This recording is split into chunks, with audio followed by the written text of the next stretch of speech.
ये कहानी आज से करीब 6 साल पहले की है, जब मैं गर्मियों की छुट्टियों में अपने गांव गया हुआ था। हमारा गांव छोटा था, चारों तरफ खेत, कच्चे रास्ते और गांव से थोड़ा दूर एक पुराना कुआं। उस कुएं के बारे में गांव में बहुत अजीब बातें कही जाती। लोग कहते थे रात होने के बाद वहां से किसी के रोने की आवाज़ आती है, लेकिन गांव वाले कभी खुलकर उस बारे में बात नहीं करते थे। शुरू में मुझे लगा ये सब सिर्फ लोगों को डराने की बातें हैं, लेकिन एक रात मेरे साथ कुछ ऐसा हुआ जिसने आज तक मेरी नींद खराब कर रखी है। उस दिन रात में बिजली चली गई थी।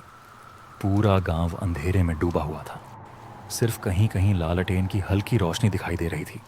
गर्मी बहुत थी, इसलिए मैं और मेरा दोस्त रवि गांव के बाहर टहलने निकल गए।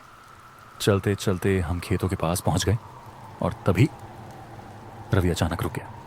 उसने धीरे से मेरी तरफ देखा और बोला, आगे मत जाना।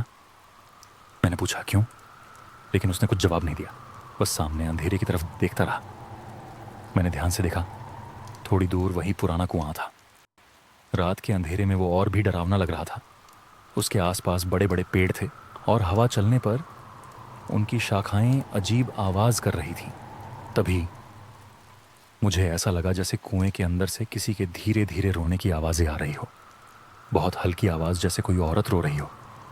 मैंने रवि से कहा, तुमने सुना? रवि का चेहरा बिल्कुल सफ़ेद पड़ चुका था। उसने तुरंत मेरा हाथ पकड़ा और बोला, चल यहाँ से। लेकिन पता नहीं क्यों उस वक्त मेरे मन में डर से ज़्यादा उत्सुकता थी। मैं धीरे धीरे कुएं के पास जाने लगा। हर कदम के साथ वो रोने की आवाज़ और साफ सुनाई देने लगी। हवा अचानक बहुत ठंडी हो गई थी, जबकि कुछ देर पहले तक बहुत गर्मी। कुएं के पास पहुंचकर मैंने अंदर झांका। अंदर सिर्फ अंधेरा था, इतना गहरा अंधेरा कि नीचे कुछ दिखाई ही नहीं दे रहा था। लेकिन रोने की आवाज़ अब बिल्कुल साफ सुनाई दे रही थी।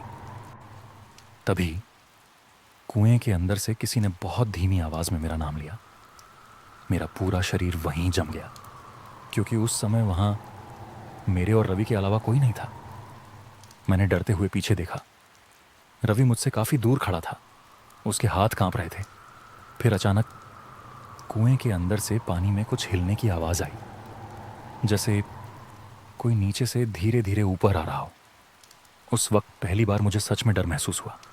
मैं पीछे हटने लगा, लेकिन तभी कुएं के अंदर से फिर आवाज़ आई, रुको। वो आवाज़ इंसान जैसी बिल्कुल नहीं थी, बहुत भारी और अजीब थी। तभी रवि जोर से चिल्लाया, भाग! हम दोनों पूरी ताकत से गांव की तरफ भागने लगे। पीछे से ऐसा लग रहा था जैसे कोई हमारे पीछे दौड़ रहा हो। खेतों में सूखी घास हिलने की आवाज़ साफ सुनाई दे रही थी, लेकिन हमने पीछे मुड़कर देखने की हिम्मत नहीं की। गांव पहुंचने के बाद हम सीधे रवि के दादाजी के पास गए। उन्होंने हमारी हालत देखी और तुरंत समझ गए कि हम कहाँ गए थे।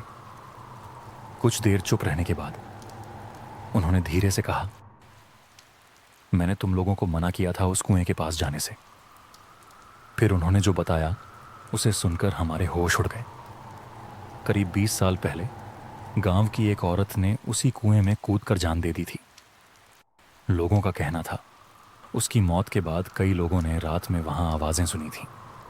कुछ लोग तो ये भी कहते थे कि रात में वो किसी को अपने पास बुला। उस रात के बाद मैं कभी उस कुएं के पास नहीं गया, लेकिन कहानी यहीं ख़त्म नहीं होती।